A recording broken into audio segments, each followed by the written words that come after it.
Radio Publique Africaine.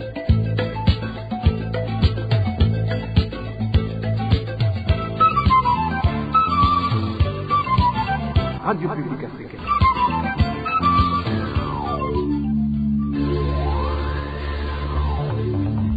Ni umwanya w'amakuru mu Kirundi. Mukaba muyashyikirizwa na Hervé Niyuhire.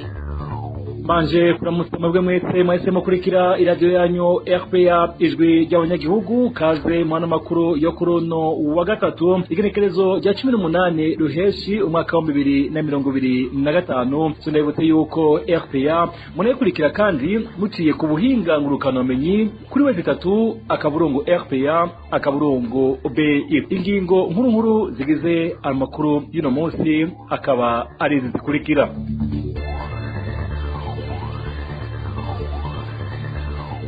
Umutekano muke urabandanya kwibonekeza mu makambi y'impunzi z'abarundi mu gihugu ca Tanzania. Mwijoro ryo kuri uyu wa kabiri abana babiri bavukana baracumitaguwe ibugita n'abagabo babiri mu ikambi ya Nyarugusu, nayo abakozwe bobisha gushika ubu bakaba bacidegemvya. Ugusubira inyuma mu bisata vyose vy'igihugu, umukuru w'igihugu c'u Burundi Evariste Ndayishimiye ngo yarakwiye gutanga imihoho atarinze kurindira imyaka ibiri isigaye mu kiringo ca mbere ciwe ekirangire. Bivugwa na Epitase Nshimirimana, umuvugizi w'umugambwe MSD mugenda yishimiye kuri 18 Ruheshi yarumanije imyaka 5 ari ku butegetsi. Nayo ubwinshi bw'abanyororo bafunzwe kubera bakorewe iremenanya n'abandi bambitswe izera ngo bakwiye kurekurwa.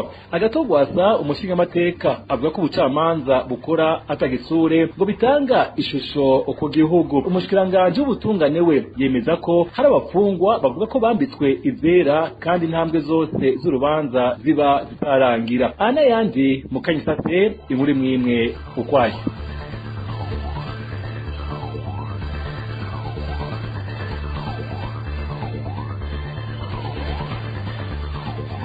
Ndasubiye kubaramutsa. Ano makuru tuyahere muyavugwa mu mutekano, aho umusore umwe yishwe arashwe uwundi arakomereka ku mutumba wa Nyabikenke muri komine Nyamurenza ni mu ntara ya Ngozi mwijoro ryo kuri uyu wa mbere rishira uwa kabiri. Amasoko yacu avuga ko abo banyagihugu barashwe n'igipolisi bari kubagerageza kujabuka mu gihugu cy'u Rwanda, aho bivugwa ko bari bashoye intete z'ibigori. Abandi batanu bafashwe muri abo banyagihugu bakaba bafungiwe mu gasho k'igipolisi Inyamurenza. David Claude Mbananayo aratubwira ingene vyagenze.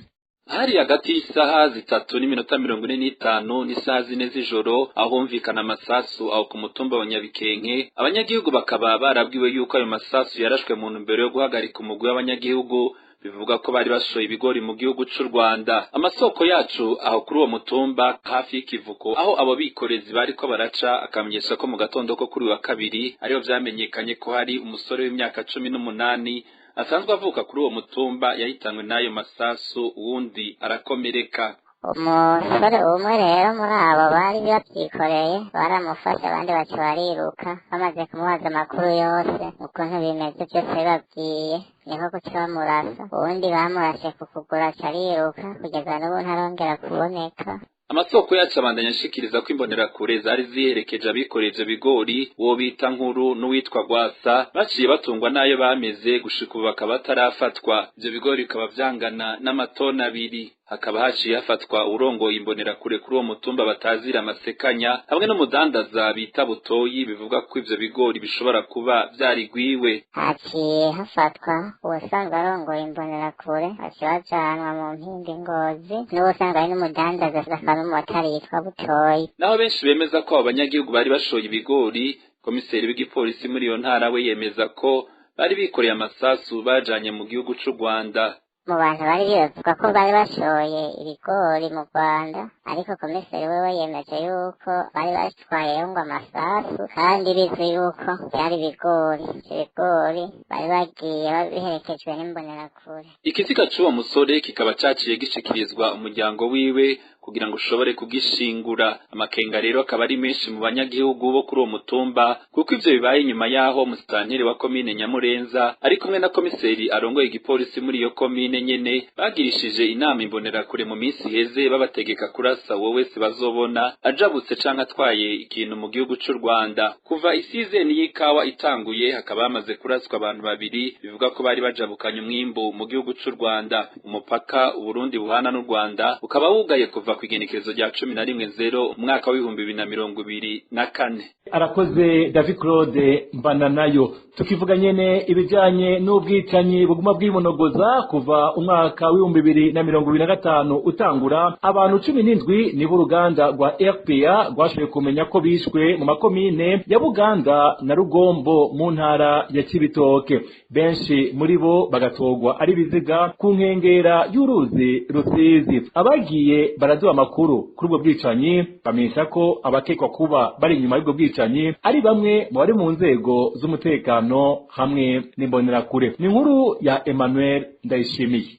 Uburorero bwa hafi ni ibiziga bibiri z'abagabo bitigeze bimenyekana beruka gutogwa ku metero 500 hafi y'uruzi Rusizi ku mutumba Nyamitanga muri komine Buganda kuri uyu wa gatandatu heze. Amakuru ava muri komine Buganda avuga ko vyari biboheshejwe amashati bari bambaye. Mu ntango z'ukwezi kwa gatandatu uyitwa Kariyo Joseph w'imyaka 38 yaratowe ari kiziga ku nkengera y'uruzi Rusizi ku mutumba Marambo muri komine Rugombo. Amakuru yava mu Rugombo ico gihe yavuga ko yoba yishwe n'imbonerakure zidara zirakizura hafi y'uruzi Rusizi. Kariyo Joseph akaba yaramaze indwi imwe yarabuzwe irengero. Mu kwezi kwa kane guheze harishwe abantu babiri muri komine Rugombo. Abo nabo akaba ari umwana w'imyaka 15 yatewe ari kiziga ku mutumba Rusiga. Amakuru ava mu Rugombo yamenyesha ko uwo mwana yishwe ugw'agashinyaguro n'abantu batigeze bamenyekana. Ugira kabiri yishwe mu kwezi kwa kane guheze yitwa nta mubano, yarasanzwe adandaza indagara. Yishwe n'abantu batamenyekanye bamutegereye atashe ku mugwa mukuru wa komine Rugombo. Mu kwezi kwa gatatu guheze hishwe abantu batatu muri komine Rugombo. Babiri bari basanzwe bimba ubutare,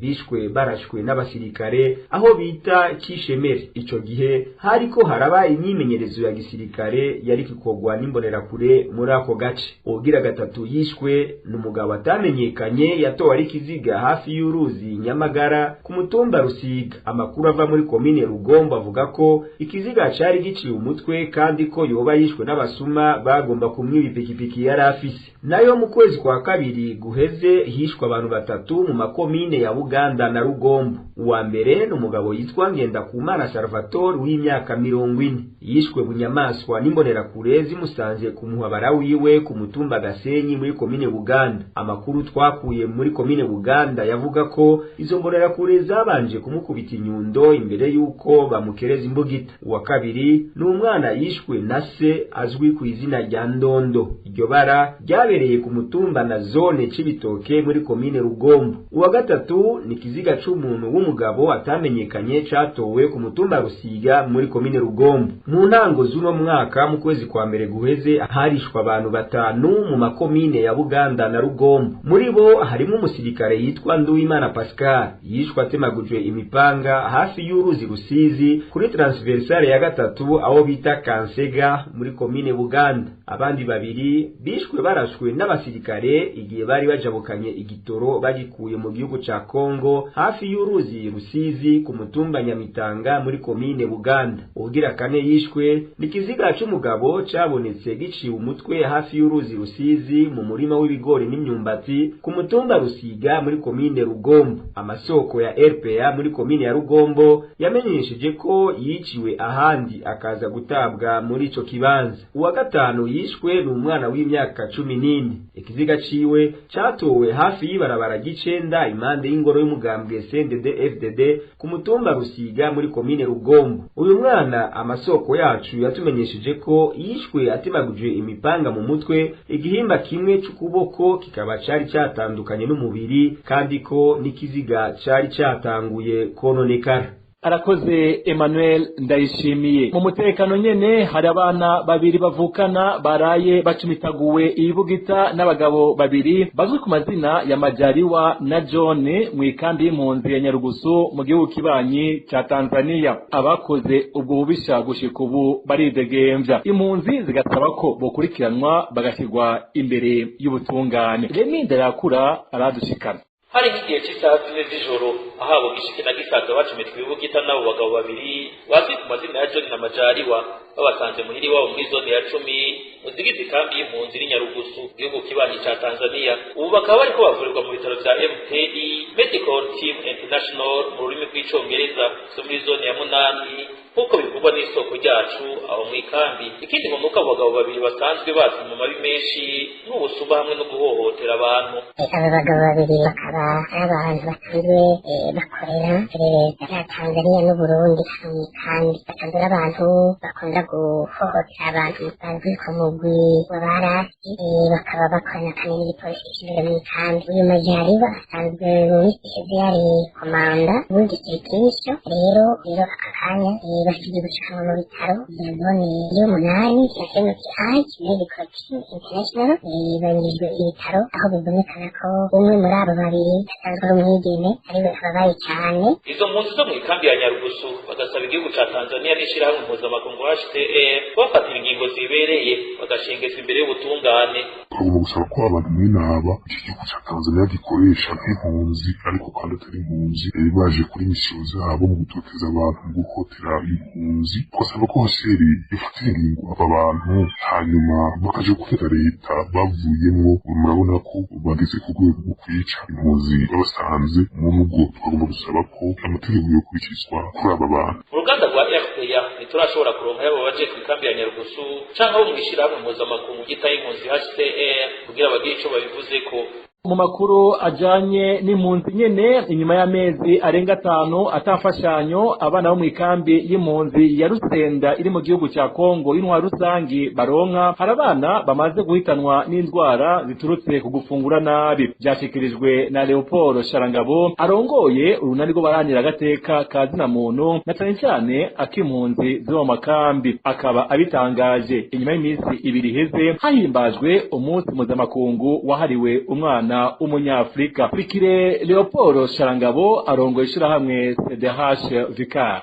Muri indwi yahariwe umwana w'umunyafrika muri CDH Vicar twarakurikiranye cyane ibibazo biri mu ikambi y'impunzi Rusenda muri Republika ya Demokarasi ya Kongo aho bamaze amezi arenga 5 atafashanyo n'imwe baronka. Ibyo rero byatumye abana b'impunzi bahura n'ikibazo gikomeye cyane cyo gufungura nabi. Bamwe bamaze guhitanwa n'indwara ziturutse gufungura nabi, abandi biboneka ko bamerewe nabi. Iyo witegereje amafoto yabo ukitegereza urabona by'ukuri ko bari mu bihe bibi, bari mu bihe bigoye cyane, by'ukuri bibabaje. Hagera igihe mbere umuntu akibaza amashirahamwe ajejwe gufasha izo mpunzi yagiye he, aho bivuga ko asere kuva ico gihe isa niyahevye impunzi no kuhahonyuza ikirenge batahonyuza ikirenge. Ni ibintu biteye isoni n'agahinda, ni nicerekana neza ko oni isa niyananiwe gutorera umuti ikibazo c'impunzi, aho hari ibihugu banashaka vyinshi vyiyemeje mu masezerano Geneve yo mu 1951 kwazoja arafasha impunzi ko atazigera demukirwa. Ariko ibibera ku rubuga biragaragaza neza ko ibyo biyemeje tana kimwe ariko barakora. Uravye ibiri muri iyo kambi y'impunzi y'Urusenda mbere ukaraba n'ibishi n'ibiri mu makambi y'impunzi atandukanye mu karere, aho ubona ko by'ukuri HCR aco gisata cawo ni gisa n'icyananiwe mu bijanye no gukurikirana impunzi, mu bijanye no kuzifasha. Murunani CDH Vicar basaba ishirahamwe HCR gusubira ukivi rikagarukira kuri abo bana, bidashoboka naho bikabaronderera ikindi gihugu kirimo umutekano bimurirwamwo. Tumira amategato dutandukire ayavugwa muri politiki.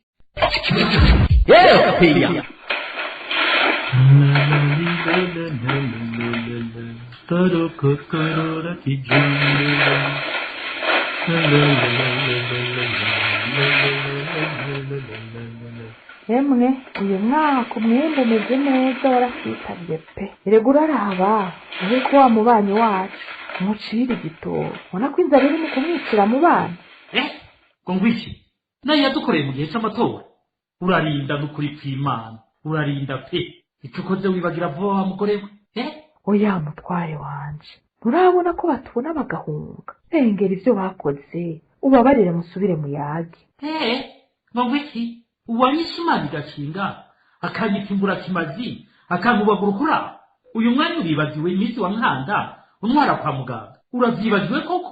Oya sinavyibagiye. Ariko tumuharire nawe aravyishuye.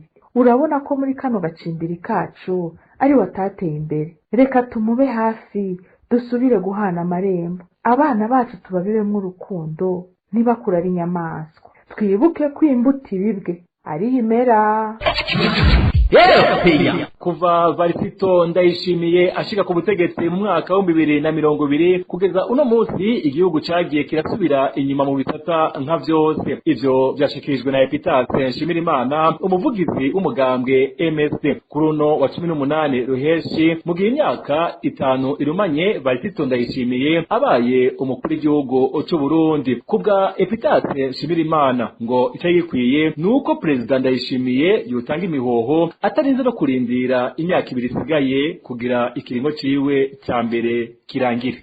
Ntidushobora kuvuga ikiringo c'imyaka 5 President Ndayishimiye amaze tutabanje kwibutsa ko yashikiriye ubutegetsi biciye mu manyanga. Ikintu ca mbere abarundi bamuzi ko nuko yashikiriye ubutegetsi biciye mu busuma bw'amatora n'igikenye vyakozwe n'umugambwe wiwe hamwe n'akagwi k'abasirikare korana mu gufukama mu nda Burundi n'abarundi. Nta murundi numwe atazi canke n'umunyamahanga ko amatora yari yatsinzwe n'umushinga ntahe agatogwasa. Mugabo murabona yuko Ndayishimiye yahisemwo kwiba ubutegetsi akabwiha ku nguvu. Ica kabiri President Ndayishimiye kubashika ku butegetsi yabaye umukuru w'igihugu arangwa no kunegura ibintu vyose ko igihugu capfuye nk'uko natwebwe tubishikiriza. No kuvuga ko yabaye umukuru w'igihugu asa n'uwuvuga co kimwe n'abagwanya intwaro yiwe. Aha no kwibutsa ko yavuze ko abarundi tudakwiye kwicwa atabutungane buri mu Burundi. Muribuka ko yarivugiye ko Burundi abanyagihugu bakenye kandi bamerewe nabi cane. Kiretse ayo majambo gusa nta kindi kintu na kimwe arigera ashira mu ngiro. Vya bindi vyose yanegura vyarononekaye vyigwiza na kabiri ibintu birayangara mu gihugu. Muri iyi myaka 5 ya Ndayishimiye abarundi bamaze kwicwa, bamaze kunyuruzwa, bamaze gupfungwa n'abamaze kwangazwa barenze kure, abagandaguwe, abangajwe, abanyurujwe, abatotejwe n'intwaro ya Nkurunziza. Ubutungane byarayangaye nta ugifise uko abivuga. Mu ntwaro ibereye atugarukanye mu ntwaro y'umugambwe umwe inyuranye n'ubushake bw'abarundi. Afashe bya bindi vyose abarundi bari barasezeranye muri amasezerano yarusha abigwiza n'ubusa. Muri iki gihe rero hasigaye imyaka 2 kugira ngo ikiringo ciwe gihere, ahubwo yaba yari kuba ari umushinga ntahe yarakwiye wenyene gutanga imihoho kuko ariko ari iki gihugu kandi agiye gukororera igihugu mu ntambara. Ikigo ca Buraya citaho Afrika yo hagati EHC mufunyafunyo gitera kamo umwe bwa Buraya kwiyamiriza bwivuye inyuma ingendo ya leta y'u Burundi ijanye no gutoteza, gufungira ubusa no kuburabuza abatavuga rumwe na leta, abanyagateye akazi na muntu n'abamesha makuru. Mu cegeranyo c'ikigo EHC kijanye n'ikiringo c'imbere y'amatora yo mwaka wa 2025 no mwaka wa 2027 mu Burundi, umuryango w'ibihugu vya Buraya urasabwa kandi guhimiriza leta y'u Burundi gukura ingabo ku butaka bwa Kongo. Ibiri mu cyo cegeranyo twibwirwa na Janvier Ninahazwe.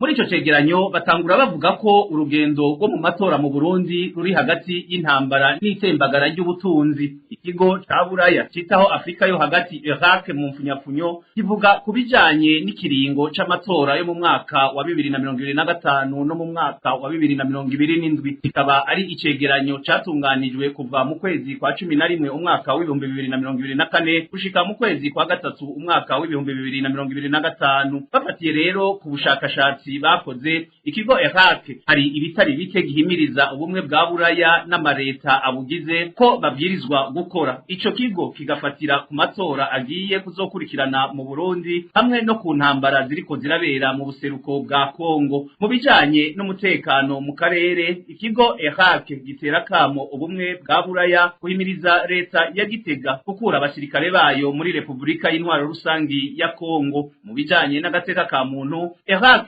igasaba umuryango w'ubumwe bwa Buraya kwiyamiriza politike ya leta ya Gitega yo gutoteza, kuburabuza no gufungira ubusa abatavuga rumwe nayo, abaharanira agateka ka muntu, abamenyesha makuru n'abandi bari mu mashirahamwe adaharanira inyungu za politike. Biyamiriza cane amabi akorwa n'inzego z'umutekano, imbonerakure n'imigwi yitwaje ibigwanisho. Gusaba ko abaserukira amakungu mu Burundi boza barakurikirana imanza zicirirwa abamenyesha makuru, abaharanira agateka ka muntu hamwe n'abanyepolitike. Iraq ikanasaba ko ubumwe bwa Buraya bwoza buragiranira ibiganiro na leta y'u Burundi kugira ngo abatotezwa n'abafungirwa ubusa bamenyekane bongere barenganurwe. Aha bagatanga karorero ka Sandra Muhoza. Mu bijanye na politike mu gihugu hagati, hokomezwa ibiganiro vyisunga bikongera bikanagura amasezerano yarusha, birimwo abo vyega bose n'abahunze igihugu badasigaye inyuma. Mu gusozera, mu bijanye n'ubutunzi, ikigega mpuzamakungu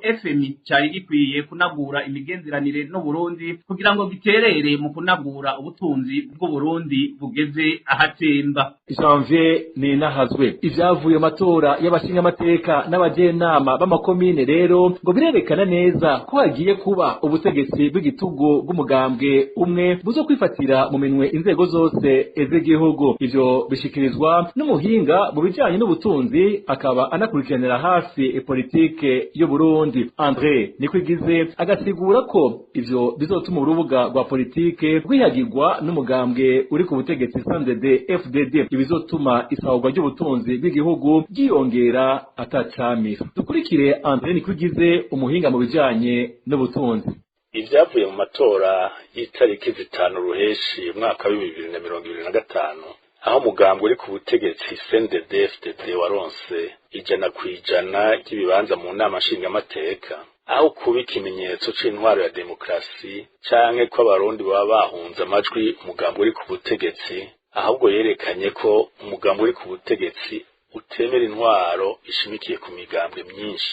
Kuko ntawobona ukugena abarundi bakenye, ntawobona ukugene abarundi bashonje ngo wiyumvire ko bose boba bahunze amajwi umugambwe uri ku butegetsi, kandi uwo mugambwe ari wabakenesheje, uwo mugambwe ari wabasonzesheje.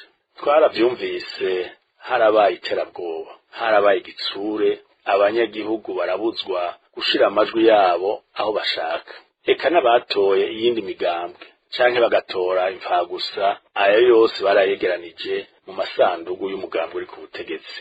Ahubwo ayo matora yerekana ko hagiye kuba ubutegetsi bw'igitugu. Ayo matora arerekana neza ko atacahindutse mu nama nshingamateka yari ihari, ko ahubwo ko leta igiye kwifatira mu minwe inzego z'igihugu zose. Abarundi bagiye muri za ntwaro z'umugambwe umwe, inama nshingamateka nayo iba igikoresho c'ubutegetsi, abanyapolitike, imiryango ya politike n'ay'amashirahamwe adaharanira ivyicaro vya politike yugagwe, isesagurwa n'isahura ry'itunga ry'igihugu bibandanye atawamira, abarundi nabo ubukene butondere. Kubwizo rero ngo inkurikizi ni nyinshi cyane. André Nikwigize avuga ko atantwaro ya demokrasi izoba ikihari mu Burundi kuko abatavuga rumwe na CNDD FDD batazohabwa ijambo. Inama nshingamateka bikazoba ari ikoresho cy'uwo mugambwe, ubukene n'inzara navyo bikazoca vyiyongera mu gihugu. N'ubu dukurikire André Nikwigize. Ayo matora rero tuyabonamwo amasomo abiri nyamukuru: isomo rya politike n'isomo ry'ubutunzi.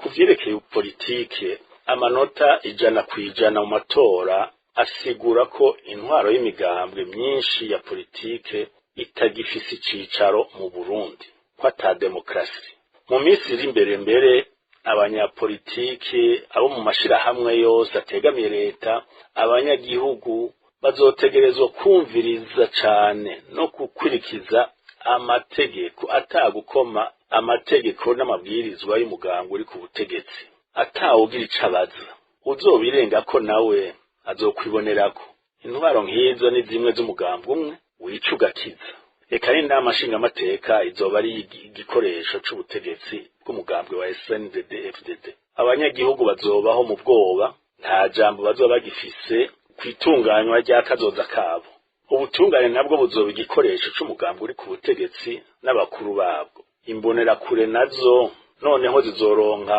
inguvu zikirenga zikomeze noneho gutoteza abanyagihugu ahubwo mbere zironka inguvu zirenze zibe ikindi gisirikare mu butunzi naho kubera inzego ziriyo zitazoba zitunganijwe mu nzira ya demokrasi abanyamitahe bo hanze bazotinya gushora imitahe yabo mu Burundi reka n'abahora bafasha Burundi muraze ko imfashanyo zagabanutse cane kuva mu mwaka wa 2015 eka ubuhoho kubera bazoba babona yuko leta itubahiriza ingendo za demokrasi imfashanyo zizogabanuka cane eka ubukene n'inzara mu banyagihugu byiyongere nari nababwiye mu ntango zano makuru abanyororo bambitswe izera ngo bakwiye kurekugwa kuko abacamanza bomenya ko uko ubutungane bukora aba ari ishusho y'igihugu umushingamateka Gwasa Agato abaza umushikiranganje w'ubutungane aho yariko yishura ku bibazo by'abashingamateka kuri wa mbere yamenyesheje ko hari abanyororo benshi bafunzwe ku maremenanya bakorewe n'abandi akavuga ko kubarekura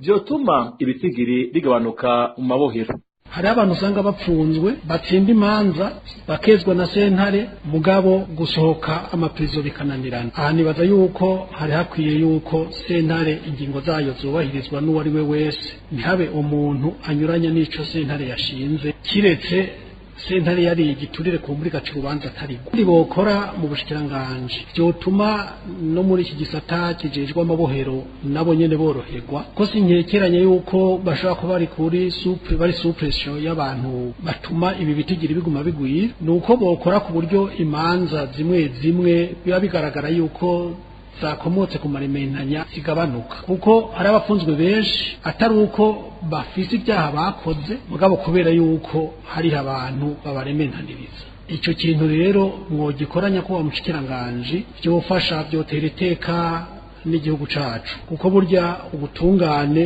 ni ishusho rigaragaza uko igihugu kiba kimeze ariko byagaragaye ko umuntu yeze nasohoke bihere biheze ivyo bitigiri byogabanuka kumbure n'uburyo bukoreshwa muri gisata bukaba nabwo nyene bwoheza bugasahiriza no mu bindi bisata mu nyishu yatanze Banyankimbona Domine umushikiranganje w'ubutungane yavuze ko hari abafungwa bavuga ko bambitswe izera mu gihe intambwe zose z'urubanza ziba zitarangira Domine Banyankimbona umushikiranganje w'ubutungane avuga ko atabanyororo bejejwe ku ntambwe zose bogumana ukurikiranwa kw'icaha byari tuvuga ko ingingo yafashwe na sentare yabaye ntabanduka nk'umuntu yejejwe koko niyo yamaze intambwe zose z'ubutungane zamaze guhera hakaba urubanza ntabanduka rumwe mu gifaransa bita le jugement ou décision judiciaire coulée en force de choses jugées si urubanza rugiciwe na sentare ya mbere hama umuntu yeze akaca agenda araririmba ahantu hose ngo narejejwe na sentare ngo none ngo ntibariko barandekura mugabo akurikiranwa ku caha gikomeye cyane birashoboka yuko imbere ya sentare haba habaye tuvuge présomption d'innocence yikoreyeko abacamanza bakapresiya nabi ariko uwamukurikiranye afise ibintu vyemeza ati umuntu naho sentare ya mbere yamurekuye je ndunguruza iyo rero yunguruje ugasanga uwo muntu yarekwa akaguma abwira amakungu ko yejejwe na sentare mugabo imanza ntizirahera nivyo rero kuko mu by'ukuri nta muri rusangi kugumiza umuntu yejejwe ku ntambwe zose kugira uzomukoze iki ibintu nuko bimeze kenshi bavuga ngo barejejwe na sentare ariko umushikirizamanza nawe yagize yunguruje kandi hariho ingingo z'amategeko zibivuga neza. erupeya uyu rero ni wa mwanya wahariwe ikiganiro ku isoko. uyu munsi twagaruka ku vyavuye mu matora y'abashingamateka n'abajenama b'amakomine aherutse gutunganywa, tukaza guhagarara cyane ku mwihwezo ya bamwe mu banyepolitike n'amashirahamwe adahanira ivyicaro vya politike. ku isoko mu gushikirizwa na Dani Claire Iratwumva. ku isoko ni ikiganiro mushikirizwa mukagitegurirwa n'urunani rw'amaradiyo Radio Inzamba agateka kawe, Radio RPA ijwi ry'Abanyagihugu na Radio Television Renaissance. Kuwa gatanu Ruheshi umwaka w'2025 abarundi bazindukiye gutora bazobaserukira mu nama nshingamateka n'abajenama b'amakomine. Ibitigiri vyavuye mu matora vyerekanye yuko umugambwe CNDD-FDD watsindiye intebe zose ziri mu nama nshingamateka. Inyuma y'iyo ntsinzi abatari bake bariyamirije ayo matora bavuga ko yaranzwe n'utunenge twinshi. Imigambwe itari mike, amashirahamwe adaharanira ivyicaro vya politike n'inama y'abepiskopi katolika mu Burundi bose barerekanye amakenga kubijanye n'ukwizera ivyavuye mu matora. None icigwa umuntu yokura muri ayo matora cobiki? Muri kino kiganiro cyo kwisoko cyo kuwa 18 Ruheshi umwaka w'2025 tuza guha ijambo bamwe mu ndongozi muri politike bavuga ubusuma n'iterabwoba byaranze amatora hamwe no mu mashirahamwe yigenga banegura ingene intwaro rusangi itera isubira inyuma. Kuri mikro mukaba muri kumwe na Dani Claire Iratwumva kaze. Kunda Burundi gihugu cy'amavukiro reka ndakwigiza kure. Umugambwe CNDD-FDD niwo wiharije intebe zose zo mu nama nshingamateka mu matora aherutse kuba y'abashingamateka n'abahanuzi b'amakomine kubera iyindi migambwe itashikanye ibice 2% bisabwa kugira iserukire mu nama nshingamateka. Kuri abo bashingamateka ba CNDD-FDD hiyongeye ko abatwa 3 bazoja mu bibanza bahabwa n'ibwirizwa nshingiro. Abatavuga rumwe na CNDD-FDD bakaba barashikirije akababaro kabo bakagiriza umugambwe uri ku butegetsi ubusuma muri ayo matora. Ibitigiri ntabanduka by'ivyavuye mu matora bikaba bizokwemezwa na sentare yubahiriza ibwirizwa nshingiro kuwa 20 Ruheshi. Kuwa gatanu Ruheshi mu mwaka 2025 ubutegetsi bw'u Burundi bwaratunganije amatora y'abashingamateka hamwe n'abaserukira amakomine. Umugambwe uri ku butegetsi CNDD-FDD ucutsindira ibibanza byose byo mu nama nshingamateka. Ibitigiri vyatanzwe n'umugwi w'igihugu ujejwe amatora seni. CNDD-FDD yaronse amajwi 96.51% umugambwe ipona uba wa kabiri kwijwi rimwe n'ibice 38% mu gihe umugambwe CNL waronse amajwi ubusa n'ibice 58%. Ayo majwi iyo migambwe yindi yaronse ntiyemerera kuronka ikibanza na kimwe mu nama nshingamateka, mu gihe amategeko avuga ko kugira uronka ikibanza mu nama nshingamateka uba waronse n'imiburiburi amajwi angana n'ibice 2% kugira userukigwe muri iyo nama nshingamateka. CNDD-FDD ikaba yaciye ironka intebe 108 kuri 111 zitegekanijwe mu nama nshingamateka nshasha. Izo ntebe 3 zisigaye zikaba zahawe abatwa nk'uko ibwirizwa nshingiro ribivuga mu kubahiriza inkewa. Ivyavuye mu matora bikaba bizokwemezwa na sentare yubahiriza ibwirizwa nshingiro ku munsi wa gatanu za igenezo rya 20 Ruheshi umwaka 2025. Ariko rero gushika ubu hakaba hari ukwiyamiriza ivyavuye muri ayo matora haba ku migambwe itavuga rumwe na CNDD-FDD cyangwa n'amashirahamwe adahanira ivyicaro vya politike. Umugambwe yitona CNL n'urunani Burundi bwa bose baramaze kumenyesha ko bamiriye kure ivyavuye muri ayo matora, bakaba batanitavye ku mugaragaro ibirori vyo gushikiriza ivyo bitigiri vyatunganijwe no mu Gwiseni ku 11 Ruheshi uyu mwaka, ari naco cerekana agashavu bafise kwemeza ivyavuye mu matora bavuga ko yaranzwe n'amanyanga atagira izina. Ivyagirije ivyo migambwe ikabifatiye ahanini ku vyagiye birashikirizwa mu vyegeranyo bitandukanye mu bigenga bahagarariye ayo matora eka mbere n'ivyashikirijwe n'ishengero katolika ryari bifise abahagarikizi berekanye amanyanga yagiye aribonekeza ahabereye ayo matora hose mu gihugu.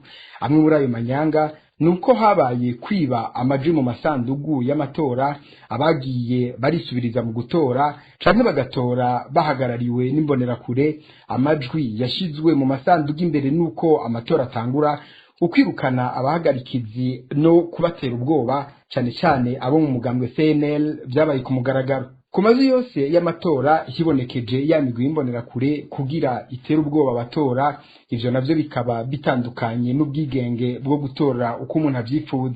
Iyo migambwe yagiriza umugwiseni kwemeza ivyavuye mu matora yaranzwe n'ubusuma mu ntumbero yo kwimika umugambwe CNDD-FDD atawundi ufise ijambo. Kubw'iyo migambwe sinsinzi ivuye mu matora, ahubwo bisa n'ukwihagira ubutegetsi bw'umugambwe umwe mu gihugu cari citwa ko kiri imigambwe myinshi. Kuri bamwe mu barongoye iyo migambwe babona ko ari ugusubira inyuma cane mu bijanye n'intwaro rusange mu Burundi. Babona ko aho bigeze intwaro y'imigambwe myinshi bisigaye kwizina gusa ataco bifana n'ukuri. Ku ruhande rwiwe urongoye umugwiseni Prosper Ntagwamiye yamenyesheje ko bagiye gushikiriza ivyavuye mu matora muri sentare ijejwe kubahiriza ibwirizwa nshingiro kugira ivyemeze nk'uko amategeko abitegekanya. Kuri bamwe mu babikurikiranira hafi babona ko muri iki gihe hari hasanzwe ukwinubana hagati y'imigambwe, kubona inama nshingamateka igiye kwigwa n'umugumwe wa CNDD-FDD biteye ibibazo vyinshi kuri kazoza mu kuvuga politike y'u Burundi. Bakabona ko amakungu akwiye kwiyubara mu vyashikiriza kuri ayo matora, mu gihe abanyepolitike hamwe n'abadaharanira ivyicaro vya politike bagisaba ubutungane n'amatora ahurukiyemwo bose kandi abaye mu bwigenge.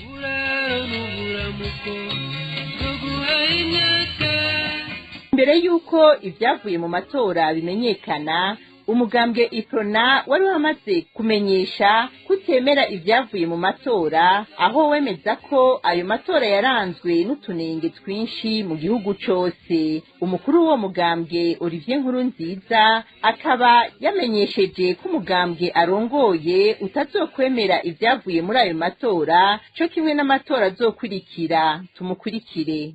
Abarorerezi bacu bari bagiye aho batorera, baregeranije ivyemezo amajana n'amajana, baranavuga n'amabi ateye ubwoba yemeza ihonyangwa ryeruye ry'itegeko rigenga amatora, ukuzuza amasandugu amajwi imbere y'uko amatora aba mu bibanza vy'amatora bitari bike. Isoma ry'amajwi yavuye mu matora byagirwa mu kinyegero n'abanywanyi b'umugambwe uri ku butegetsi, kuko barasoma ntibereke indorerezi zacu ivyo basomye ko ari vyo. Abanywanyi b'umugambwe uri ku butegetsi barisubirije gutora kenshi kandi atacamira.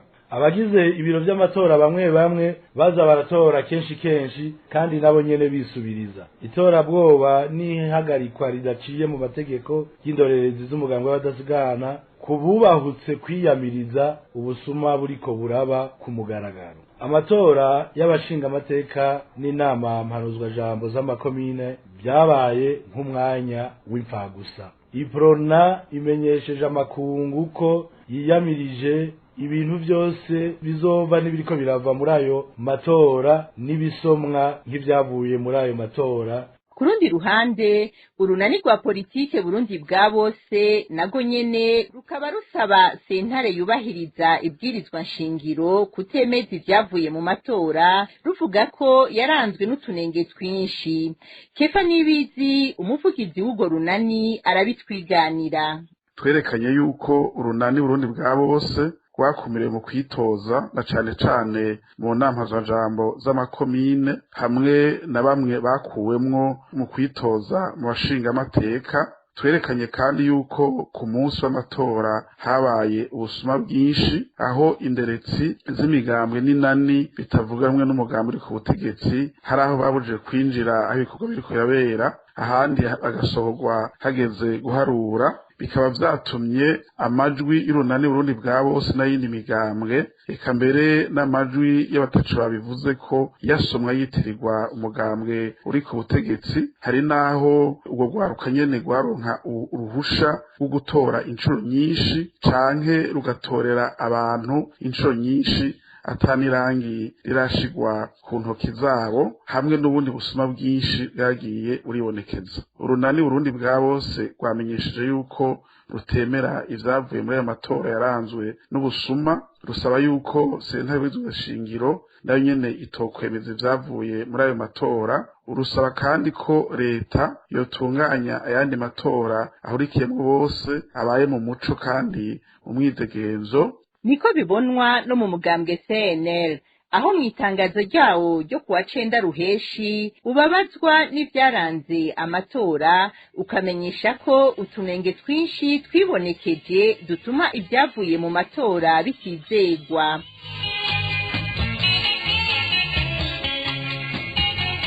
Ku ruhande rw'amashirahamwe adaharanira ivyicaro vya politike nayo ntiyatevye kugira ico ashikirije mu itangazo ryatewe ko igihugu n'amashirahamwe 200 ariyamiriza ubusuma bwatanguye kuva mu nteguro y'amatora ibyatumye amatora ataba mu muco eka n'umugwiseni utunganya amatora uhatakariza icizere. Odace Habyarimana ajejwe gutunganya imigambi mu Runani Force yavuze ku izina ry'ayo mashirahamwe.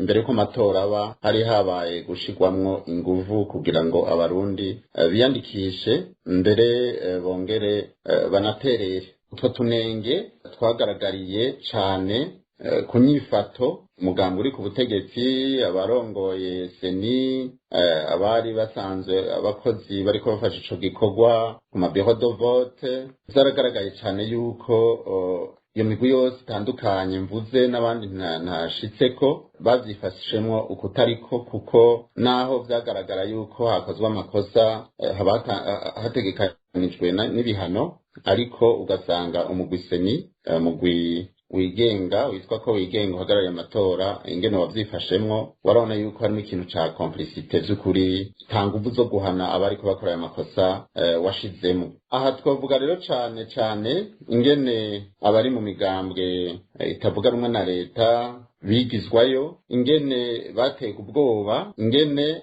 cane hageze mu bikorwa vyo gutoranya izina aho ibiro bitari bike wasanga vyugura imbere y'amasaha yamenyeshejwe aho vyagaragaye ko gutora mw'ibanga bitari vyubahirijwe hose. Rero hageze guharura vyaragaragaye yuko abari baseruka imigambwe bigijweyo n'abarorerezi bari baje bavuye mu bigo vyo hanze urumva baba bari hirya ivyo vyabera mu mayizolo waho ntibaba babibonye hama guharura hageze proclamation ukuvuga bashira imbere ibiharuro ubona ko vyari vyo bamaze gutegura imbere y'igihe. Eka n'inama nkuru y'abepiskopi katolika mu Burundi iribaza nimba amahinyu yagiye araranga amatora aheruka y'abashinga amateka n'abajenama b'amakomine ko adatosekaza ibitigiri vyavuye muri ayo matora.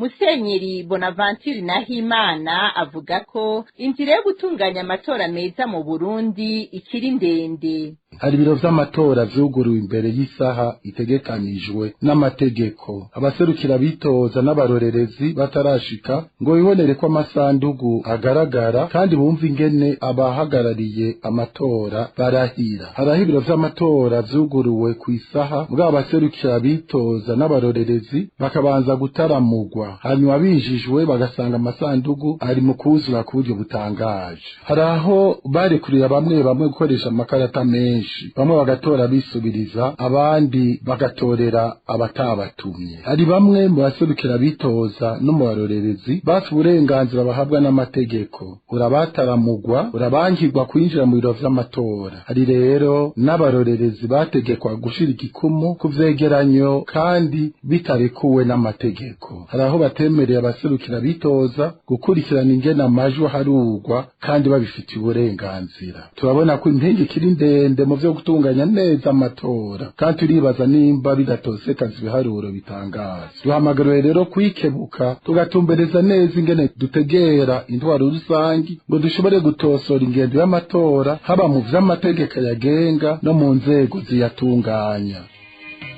Ndagukunda Burundi igihugu c'amavukiro.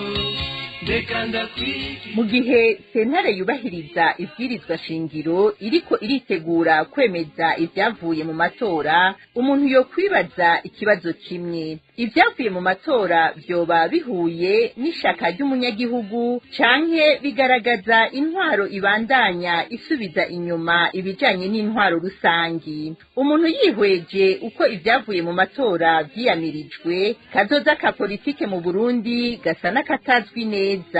Ni naho duciye dusozerera ikiganiro kw'isoko mwariko mugishikirizwa na Danicre Hiratwumva. Ndabaha isango ku munsi wa gatatu uza, naho ubutaha. Cari ikiganiro kw'isoko. arakoze na Danicre Iratwumva. Nino ngaha ku iganiro ku isoko duce sozera ko amakuru twateguriye yo kuri uno wa gatatu. Nkabashimiye mugwe mwese mwafashe umwanya wo gutega abiri ano makuru. Ashimira bagenzanje umwe wese kucaterereye kugira ano makuru ashobore gutororokanywa. Hari mu rw'ivyuma nabo nyene ndabakengurukiye bo bagize ubushoboka byose kugira amajwi ashobore kubashikira neza atagatotsi. Nayo Hervé Nyuhire meje kwashikiriza ano makuru nkaba ndabasezeye ndayifuriza kugira amahoro y'Uwiteka.